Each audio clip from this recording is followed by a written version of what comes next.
Vamos a orar por él, amén. Padre, te damos gracias. Gracias, bendito Dios, por este día. Gracias, Señor, por tu palabra, Señor, que va a ser predicada en esta mañana, en este lugar, Señor. Tu palabra es lo importante, Señor. No los exponentes, Señor.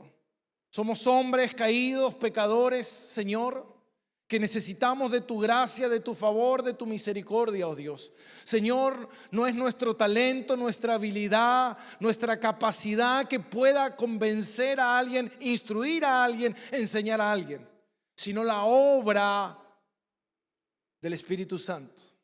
Es el Espíritu Santo el que hace cristianos. No somos nosotros que nos hacemos o hacemos cristianos.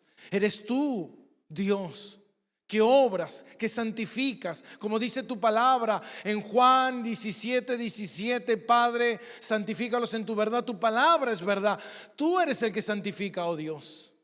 Señor, en este día te pedimos, Señor, que nos ayudes a prestar atención, a escuchar, Señor, con un corazón dispuesto a recibir tu palabra, oh Dios. Dale a Carlos, Señor, todo lo que él no tiene para hacer esta tarea tan importante que es hablar de tu palabra santa.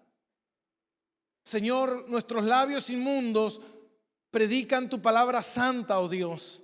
Por eso te pedimos, Señor, que nos cubras con tu gracia y con tu misericordia, Señor. Gracias por la vida de él. En el nombre de Cristo Jesús. Amén y amén. Denle un fuerte aplauso, Señor.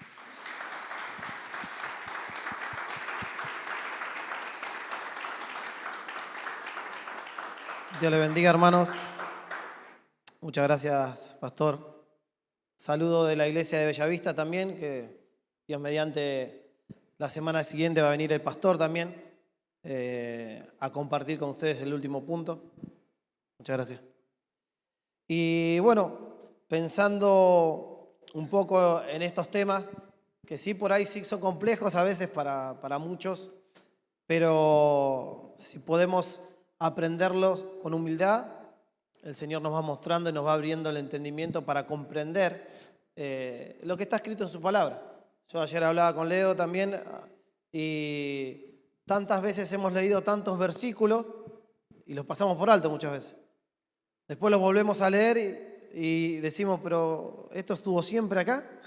Siempre era así, tan claro. Y el Señor nos va ayudando a que podamos comprender su palabra. Así que tenemos que estar tranquilos, anhelar y tener el deseo obviamente de estudiar y de prepararnos para comprender un poquito más cada día, ¿sí?, este Dios maravilloso que nosotros tenemos, pero que nos da la tranquilidad y la confianza y la esperanza de que Él ha resuelto y ha hecho todo por nosotros. Amén.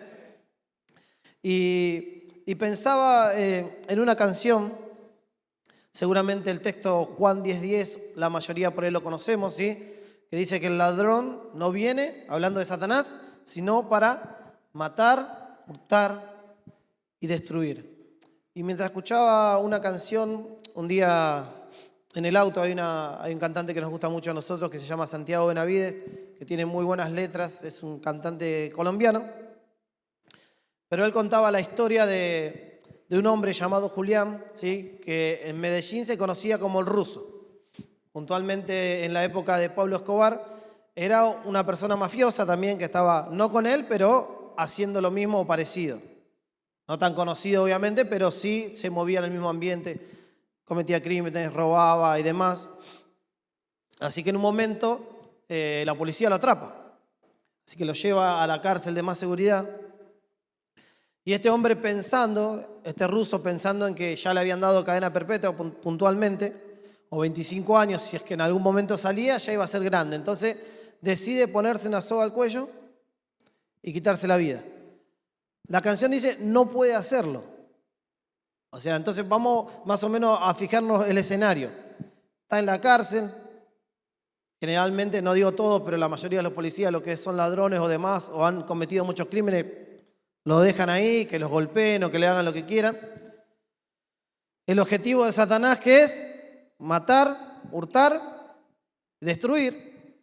El escenario estaba preparado para que él se quitara la vida. Sin embargo, no puede.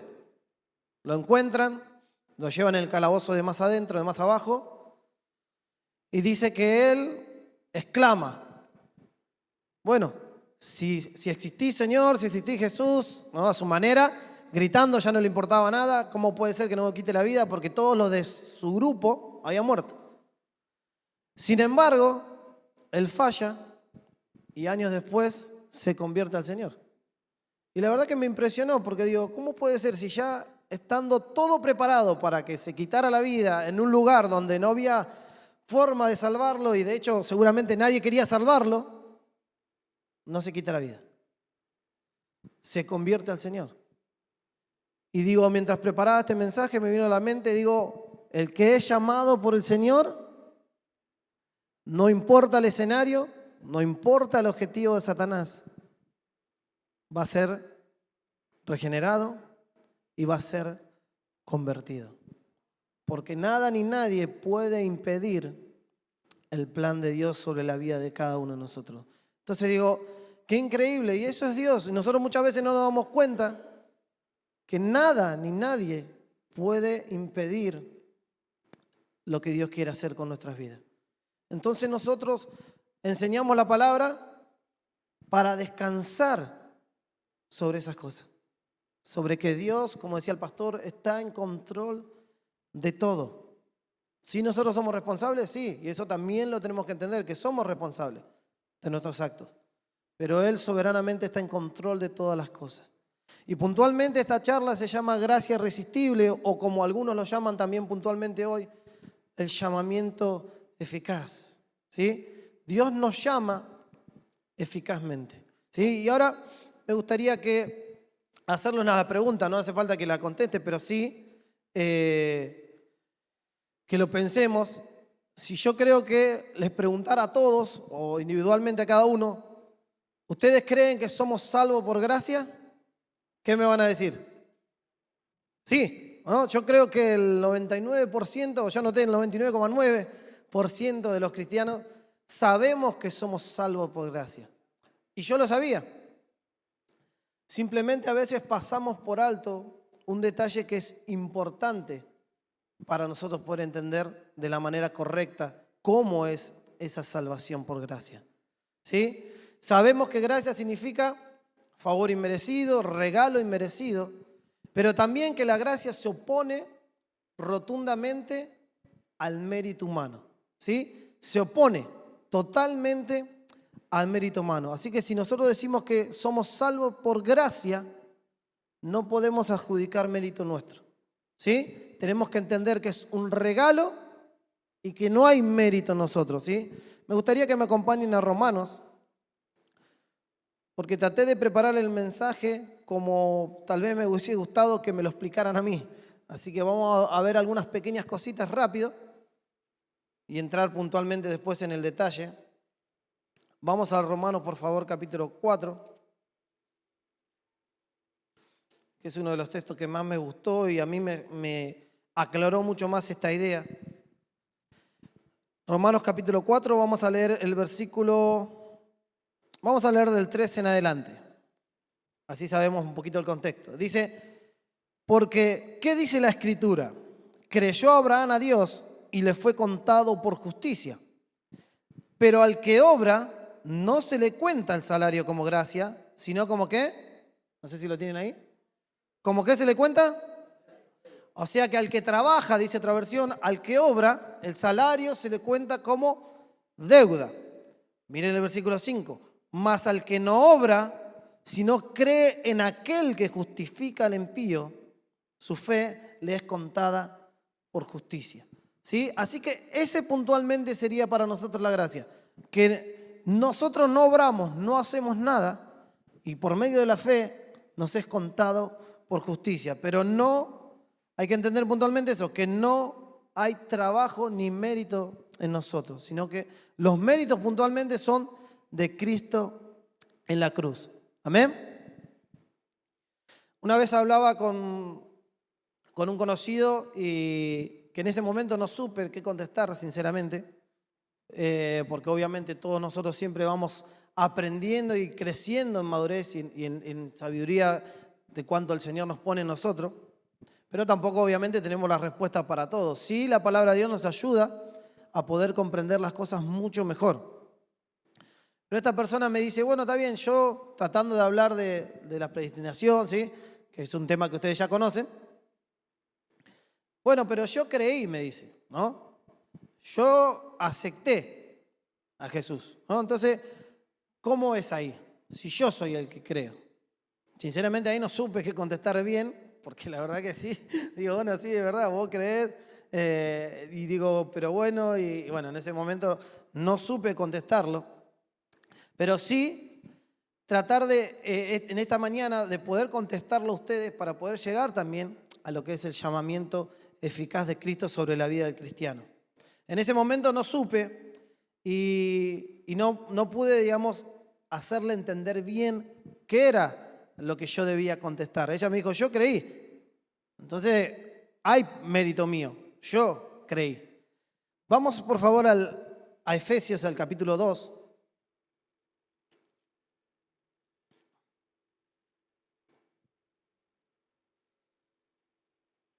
Que también es un texto muy conocido.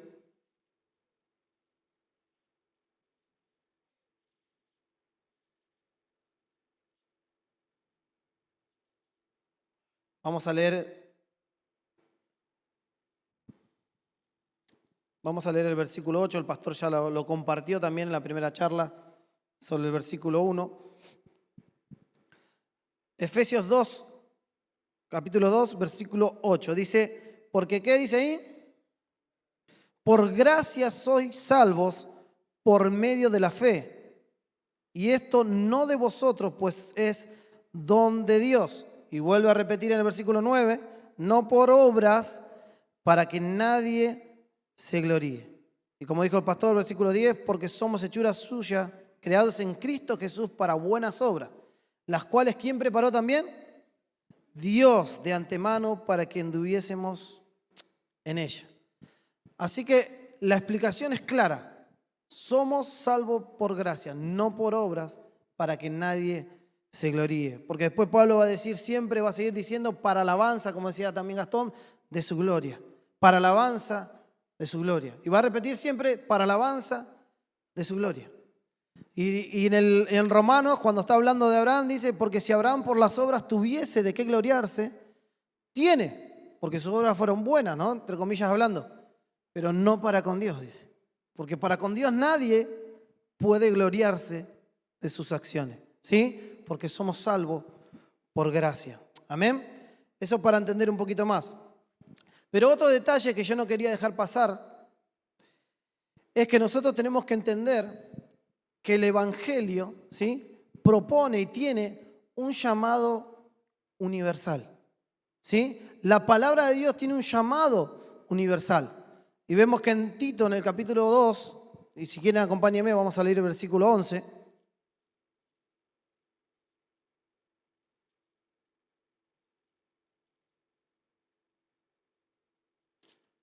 A ver si...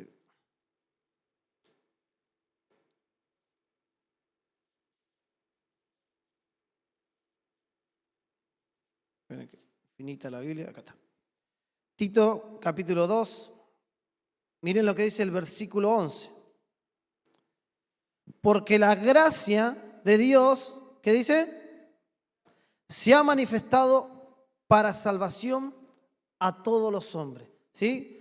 Es importante que entendamos esta parte, por eso quise citar este versículo. Y vamos a Hechos 17.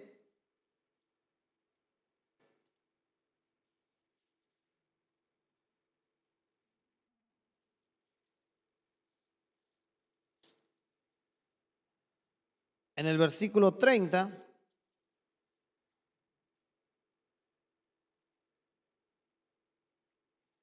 Este es un discurso que Pablo está hablando en Atenas. Y el versículo 30 dice, pero Dios, capítulo 17, versículo 30, pero Dios, habiendo pasado por alto los tiempos de esta ignorancia, ahora manda, ¿a quién dice ahí? A todos los hombres en todo lugar que se arrepientan. Y esto es el llamado universal del Evangelio. Entonces, por eso yo no lo quería dejar de pasar por alto, porque a mí me hubiese gustado que me lo enseñaran también y que pudiéramos comprender primeramente que somos salvos por gracia. ¿De qué manera? De esa, por la obra de Cristo. No hay ninguna acción que nosotros podamos hacer, ni desde que nacemos hasta que morimos, para acompañar a esa salvación. La salvación es dada por gracia. Pero el Evangelio tiene un llamado universal. ¿Y por qué no quise dejar de lado esto?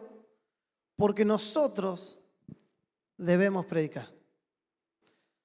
Por más que entendamos que Dios tiene todo en su control y que Él va a salvar a los suyos, como dice Jesús, mis ovejas oyen mi voz, ¿sí? Nadie las va a arrebatar de mi mano y yo las voy a presentar hasta el fin. Pero nuestra tarea como cristianos es predicar el Evangelio. No, este no me cae muy bien, no, seguro que no es de los elegidos del Señor. No. Nuestra tarea, porque el Evangelio es un llamado universal.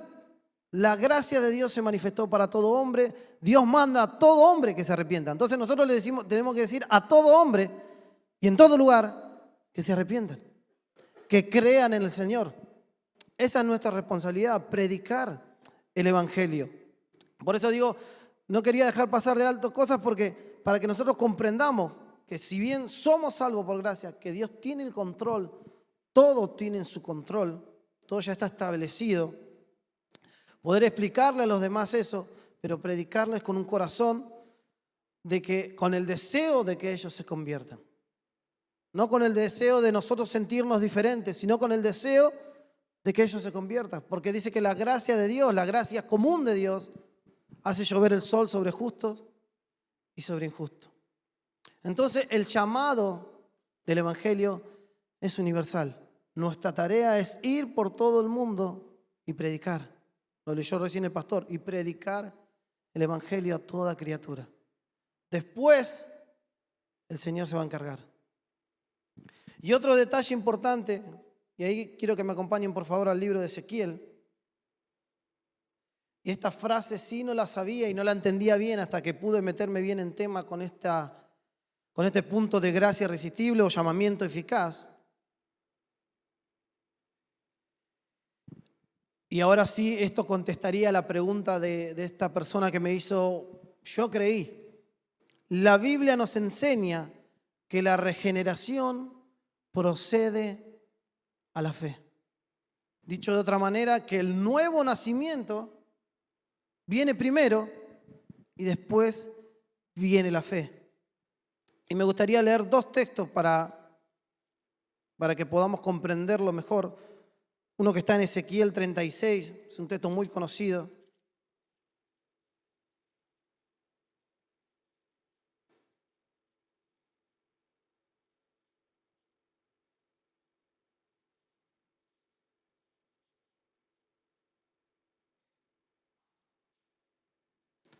Vamos a leer el versículo 26, capítulo 36, versículo 26.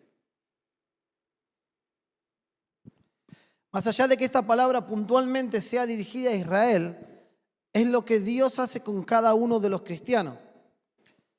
Dice, versículo 26, os daré un corazón nuevo y pondré espíritu nuevo dentro de vosotros. Y quitaré de vuestra carne el corazón de piedra y os daré un corazón de carne. Y pondré dentro de vosotros mi espíritu y haré que andéis. ¿Qué dice después de poner mi espíritu? Y haré que andéis en mis estatutos y guardéis mis preceptos y los pongáis por obra. Para nosotros poder cumplir, hacer la voluntad de Dios, necesitamos un nuevo corazón. Y ese nuevo corazón, el único que nos lo puede dar es el Señor.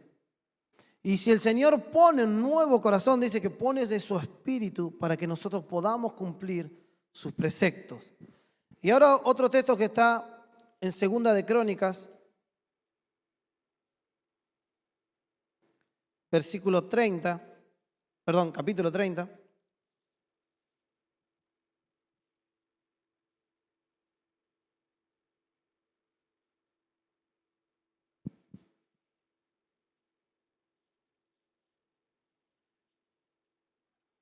Vamos a leer el versículo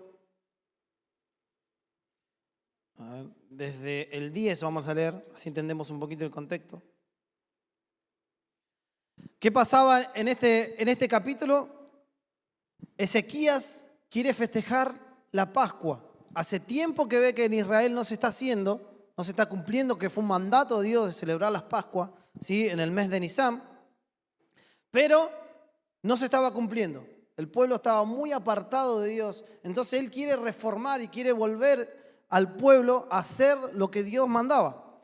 Entonces en el versículo 10 dice, pasaron pues los correos de ciudad en ciudad por la de Efraín y Manasés hasta Zabulón, mas se reían y se burlaban de ellos. ¿Cuál era el correo? Que se pusieran otra vez a cumplir la voluntad de Dios y hacer lo que Dios había mandado en la ley de Moisés.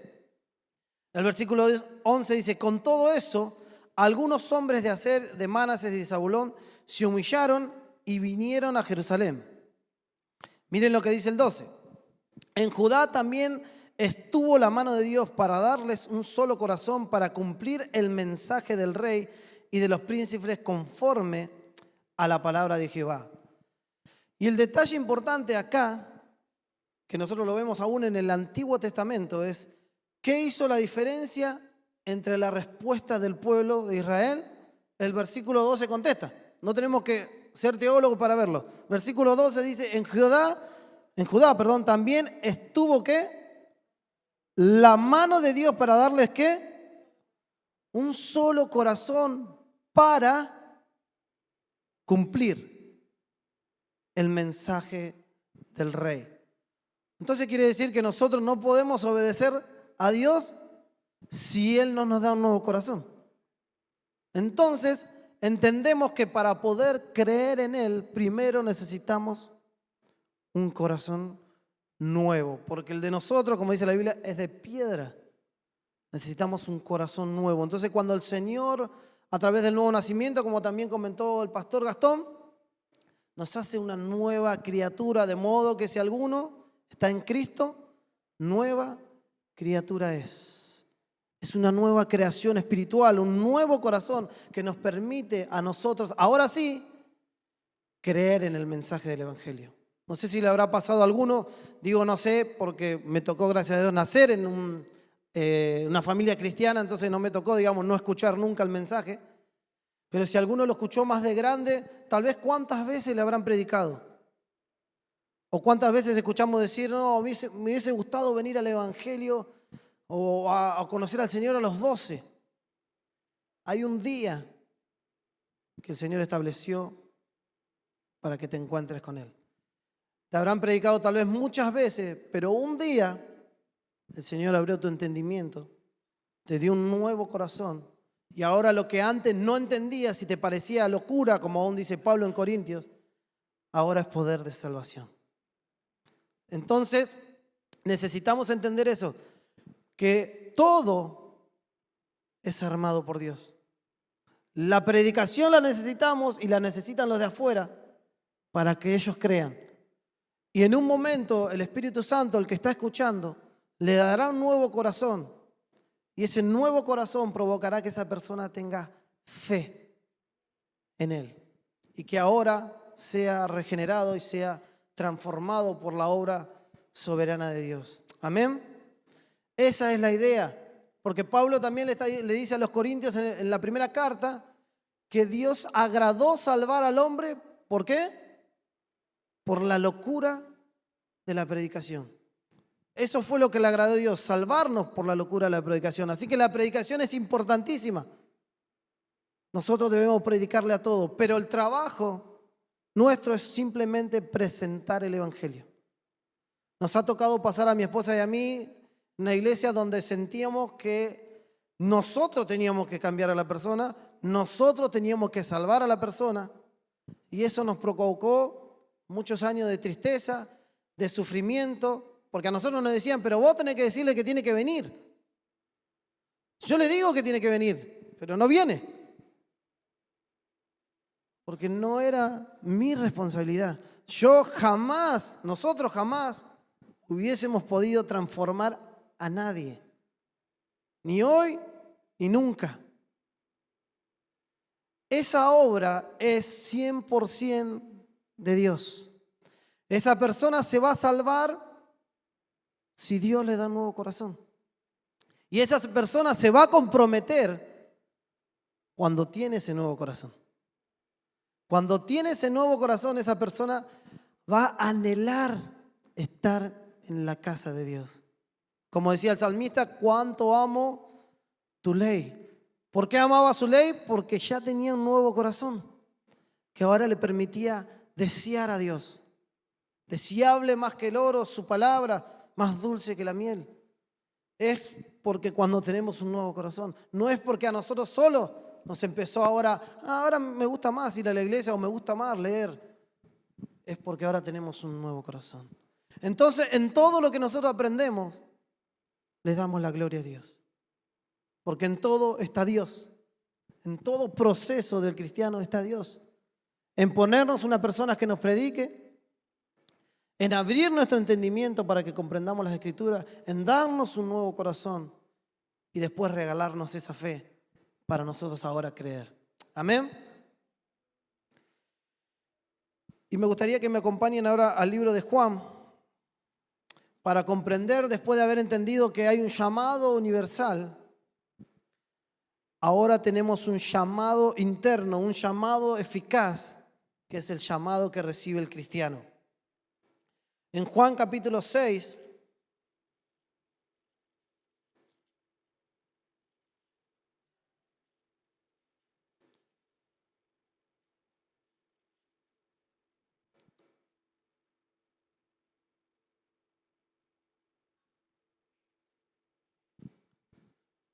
vamos a leer el versículo 37. Vamos a leer un poquito atrás, el 35 en adelante. Dice, Jesús le dijo, ¿sí? Está hablando a toda la gente que estaban escuchando ahí alrededor, yo soy el pan de vida. El que a mí viene nunca tendrá hambre y el que en mí cree no tendrá sed jamás. Mas os he dicho, que aunque me habéis visto, ¿no qué?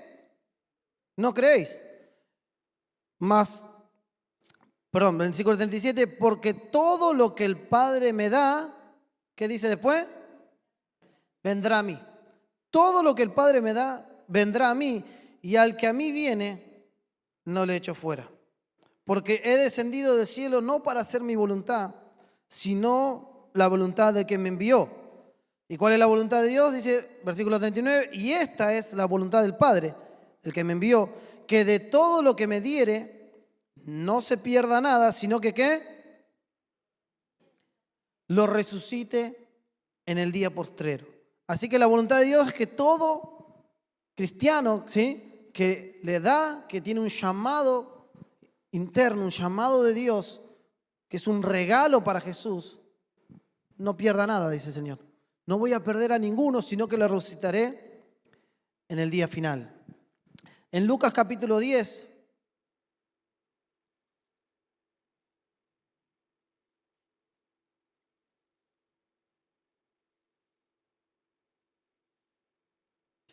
en el versículo 22, mire lo que dice Lucas, dice, todas las cosas me fueron entregadas por mi Padre, ¿sí? Esto está hablando Jesús, son palabras de Jesús. Y nadie conoce quién es el Hijo, sino el Padre. Ni quién es el Padre, sino el Hijo. Y aquel a quien el Hijo lo quiere revelar. Así que, ¿de quién es la decisión de que nosotros podamos creer y de que podamos tener la revelación de Dios? De Jesús, ¿sí? Dice, sino el Hijo a quien el Hijo lo quiere revelar. Amén. Y ahora me gustaría que leamos en Romanos también, capítulo 8. Traté de buscar los versículos más claros. Hay muchos, pero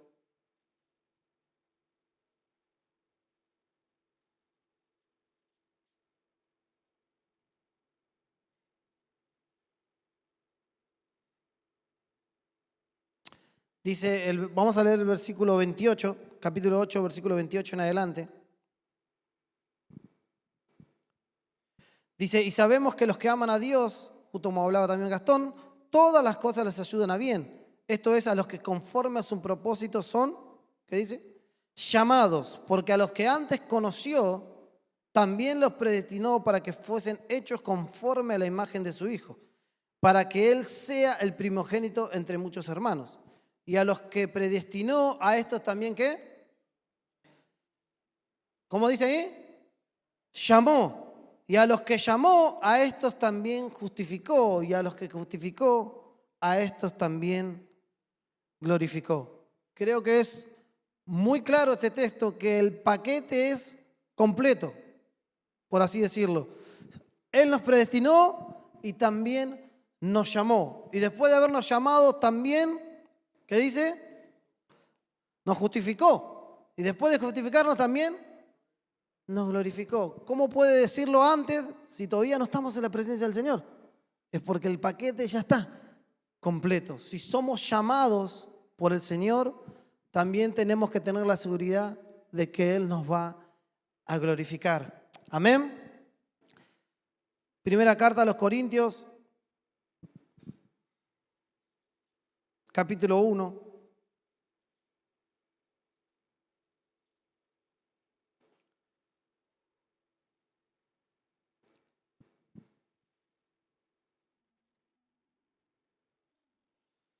Vamos a leer del versículo 18 en adelante. Son textos conocidos que a veces no, por ahí pasamos por alto algunos detalles. Capítulo 1, versículo 18. Porque la palabra de la cruz es locura a los que se pierden, pero a los que se salvan, esto es, a nosotros, es poder de Dios. Porque está escrito, destruiré la sabiduría de los sabios y desecharé el entendimiento de los entendidos. ¿Dónde está el sabio? ¿Dónde está el disputador de este siglo? O el escriba, perdón, me olvidé. ¿No ha enloquecido Dios la sabiduría del mundo? Pues ya que en la sabiduría de Dios el mundo no conoció a Dios mediante la sabiduría, agradó a Dios salvar a los creyentes por la locura de la predicación. Porque los judíos piden señales y los griegos buscan sabiduría, pero nosotros predicamos a Cristo crucificado. Para los judíos ciertamente tropezadero y para los gentiles locura. Mire lo que dice el versículo 24. Mas para los que, los llamados, así judíos como griegos, ¿sí? Una forma de decir a todos, Cristo, poder de Dios y sabiduría de Dios. Así que Dios tiene predestinado personas a las cuales Él va a hacer un llamado interno. Y ese llamado va a ser eficaz. Y nos vamos a encontrar con esa salvación por gracia. Y esa gracia va a ser irresistible para nosotros. Y ahora quiero mostrarles por qué a través de algunos ejemplos.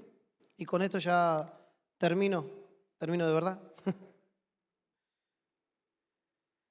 Porque nosotros vamos comprendiendo a través de la Escritura, y una persona dijo, y es un detalle que no quería dejar pasar, dice, pero bueno, entonces si nosotros creemos en Jesús, Él nos pone un nuevo corazón, y para mí es un acto violento sobre la voluntad humana.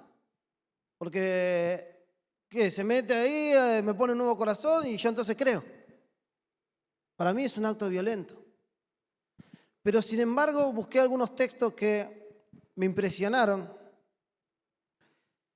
Y, por ejemplo, en el Salmo 96, el salmista dice que le gusta estar en la hermosura de la santidad, ¿no? Después me acordaba de cuando los fariseos mandaron la primera vez a atrapar a Jesús. Dice que fueron unos alguaciles y en el momento que quisieron atraparlo, se quedaron escuchando, dice, el mensaje. Y volvieron y le dijeron a los fariseos, nunca hemos escuchado a hombre hablar así.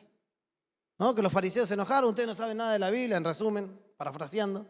Ustedes también fueron engañados por él. Pero me impresionó eso. Lo fueron a atrapar y se quedaron admirados de esas doctrinas, de esas palabras de Jesús. Y digo, cuando nosotros recibimos ese nuevo corazón, nos pasa lo mismo que estos alguaciles. Nos quedamos admirados de lo que ahora vemos en Jesús. Así que no es un acto violento, sino que nosotros libremente, porque recuerden que la palabra de Dios dice que nosotros nacemos esclavos del pecado. Así que cuando Cristo nos da un nuevo corazón, es la única vez en nuestra vida que tomamos una decisión en libertad. Ya nos hizo Él libres del pecado, entonces nosotros libres corremos a Jesús. Así que Él no violenta nuestra voluntad, nos liberta del pecado y nosotros libremente decidimos por Cristo. Entonces ahora sí podemos responder a esta persona. Dijo, yo creí. Sí, porque Cristo te dio un nuevo corazón, te libertó de la esclavitud del pecado y ahora libremente corriste al Señor. Amén. Así que no se trata de lo que nosotros podamos escuchar, sino de lo que podamos entender a través de la Escritura. El centurión se acercó a Jesús y le dijo, no soy digno. Era un extranjero, no era judío, pero no soy digno de que entres en mi casa. Comprendió que había algo mucho más hermoso en el Señor. Pedro, cuando en la pesca milagrosa, ¿se acuerdan? Corrió arrodillado, apártate de mí, que soy pecador. Ese es el verdadero encuentro que nosotros tenemos con el Señor. Nos damos cuenta de que nosotros somos pecadores y de que Él es hermoso. Y de que no hay nada mejor que correr a su presencia. Amén. Me gustaría que cerremos nuestros ojos. Padre, te damos gracias en esta mañana porque tal vez un poquito mejor podemos entender, Señor, ese regalo que tú nos brindaste a través de esta gracia, Señor, tan maravillosa. No somos dignos